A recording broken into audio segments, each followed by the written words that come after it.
Arkadaşlar merhaba. İyi akşamlar arkadaşlar. Size söylediğim gibi buraya ulaşınca video atacağım. Aslında çoktan varmıştık.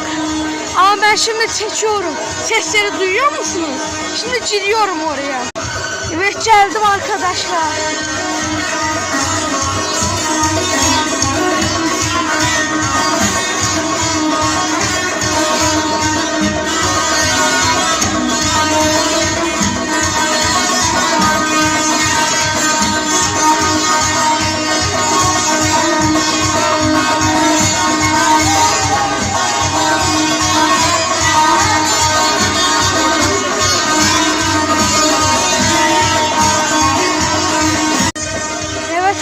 Arkadaşlar bu kadardı.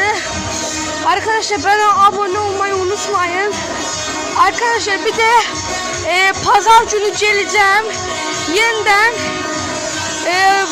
Bakü'ye geleceğim. Kurtuluş 93'e geleceğim yeniden. Pazar günü. Şimdilik buradayız 4 günlüğüne. Arkadaşlar yarın düğün var. Yarın düğün var arkadaş. Bu da ne saydı? Bizim dilde yani ciğer akşamı. Öyle söyleyeyim. Aha bitti. Her neyse görüşürüz.